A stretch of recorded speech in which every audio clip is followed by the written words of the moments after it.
The Evercade platform plays host to a huge number of games now, and with each new cartridge release, more titles are added to the library. And we know that sometimes it can be a bit daunting to be confronted with such a vast number of games to play.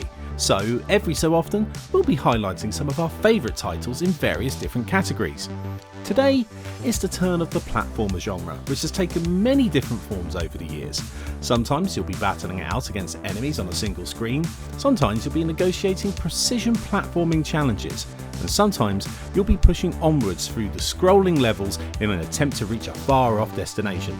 Sometimes you can't even jump. So let's dive into this mainstay of retro gaming, and today pick out 5 of our top platformers on Evercade. Released as part of the Jaleco Arcade 1 cartridge collection, Rodland hails from 1990. Casting 1 or 2 players in the role of super cute fairies Rit and or Tam, it's your job in this arcade title to ascend the Mabut's tower in search of our heroine's missing mother.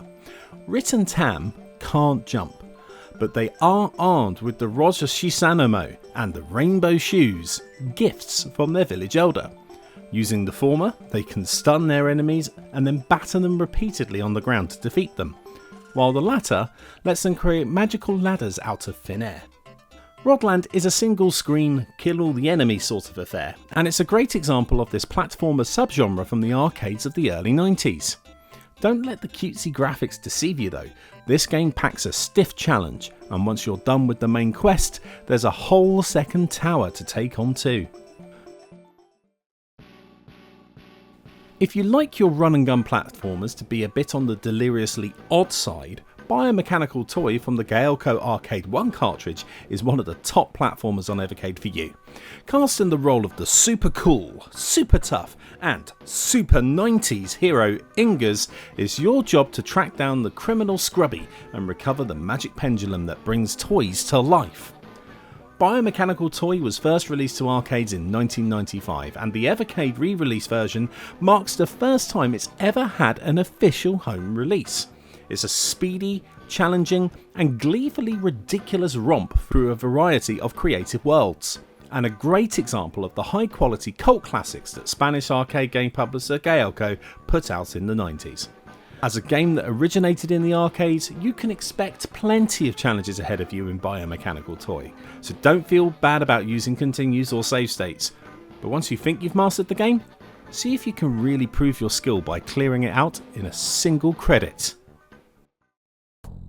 The 16-bit home console era was a great time for fan of platformers, and Prehistoric Man from the Interplay Collection 2 cartridge is one of the top platformers from this era on Evercade. It's a great example of the sort of creativity different developers brought to the table in the genre, featuring varied and interesting levels with a variety of objectives rather than simply tasking you with running from left to right.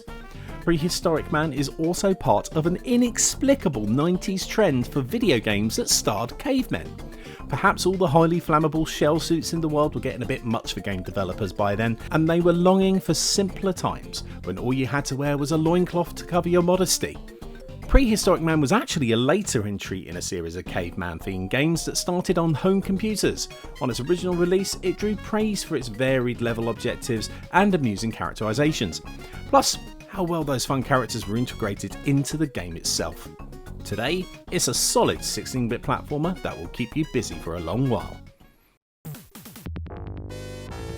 Telenet Japan's Valis series is a fascinating one, as it's one of several game series put out by the company that made a strong effort to tell a story as the player progressed. Valis 3, which you can play on the Renovation Collection 1 cartridge, is a particularly strong example of this, chronicling the adventures of warrior girl Yuko as she wields the Valis sword in an attempt to protect Dreamland from the evil Glades. It's one of our top platformers on Evercade thanks to its multiple playable characters, impressive graphics, catchy music and strong sense of unfolding narrative. And for those who played the first Valis game on the same Renovation Collection 1 cartridge and found that a bit easy, Valis 3 provides a much stronger challenge as well. Valis 3 is a great example of what made the games in Telenet Japan and Renovation in the US truly special, and with original copies of this game costing a pretty penny these days, the Evercade re-release is an affordable and convenient way to get to know Yuko and her friends a bit better.